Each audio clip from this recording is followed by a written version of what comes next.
आज आपण पाईल्स या विषयावरती बोलणार आहोत. बऱ्याच वेळा लेझर सर्जरी असो किंवा क्षारसूत्र असो किंवा सूत्रबंधन असो किंवा आणखीन कुठली प्रोसिजर असो, कुठलीही प्रोसिजर केली की थोडासा डिस्कम्फर्ट, थोडंसं पेन हे असतंच, खास करून फिशरच्या पेशंटला आणि फिस्टुलाच्या पेशंटला.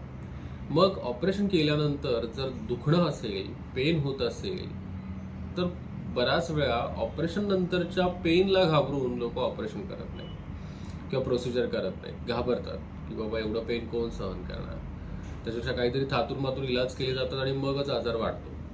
तर आत्ता कुठल्याही प्रोसिजर नंतर कुठल्याही प्रकारचं जरी पेन असेल तरी त्याला कंट्रोल करता येतं, त्याला कमीत कमी करता येतं.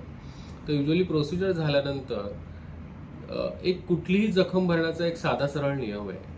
जागा जर ओली राहत असेल तर तिला कोरडी ठेवा, जागा कोरडी असेल तर त्याला क्रीम्स वगैरे लावा, ओली असेल तर त्याला काही पावडर्स असतात, जसे बिटाडिन पावडर पण येते, अँटी फंगल्स पावडर येतात की जेणेकरून ती जखम लवकरात लवकर भरेल.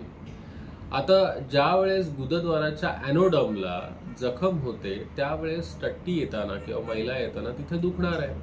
मग ते जर दुखणं युजली कशामुळे होतं तर त्या जखमेमुळे ती जागा कॉन्ट्रॅक्ट होते, टाईट होते.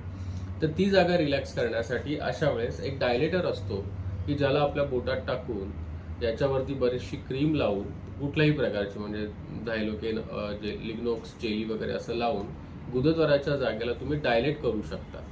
हे 4 ते 5 वेळा आत बाहेर केल्यानंतर ही जागा जी टाईट झालेली आहे ती जागा रिलॅक्स होते आणि जागा रिलॅक्स झाली की दुखणं थांबतं. त्याच पद्धतीने जर एखादी जखम असेल तर त्या जखमेवरती हा जो स्प्रे आहे, हा स्प्रे साधारणपणे अशा पद्धतीने लावला की त्या जागेवरती ती जागा नम्ड होते, तिचं दुखणं थांबतं, ती जागा सुन्न होते, म्हणजे मैला ताप पास करताना ती जागा दुखत नाही.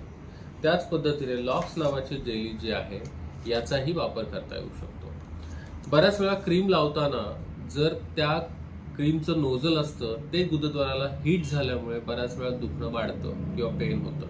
तर अशा वेळेस क्रीमवरती, त्याच्या नोझलवरती थोडंसं क्रीम घेतल्यावरती मग क्रीम लावावं की जेणेकरून लुब्रिकेशन होईल आणि ती गुदद्वारामध्ये आरामात जाईल. त्याच पद्धतीने जस्टिन किंवा झोनॅक नावाच्या डायक्लोफिनॅकच्या सपोजिटरीज येतात. सपोजिटरीज म्हणजे एका बंदुकीसारखी मेणाची गोळी असते, तिला खोलायचं आणि गुदद्वारामध्ये ढकलून द्यायचं. ही ढकलताना साधारणपणे 3 ते 4 सेंटीमीटर आतमध्ये ढकलली जाईल असं बघायचं, नाही तर बऱ्याच वेळा गुदद्वाराच्या तोंडाशीच राहून ती बाहेर येते. ह्याच्यामध्ये थोडंफार ग्लिसरीन असतं, त्याच्यामुळे थोडंसं जळजळ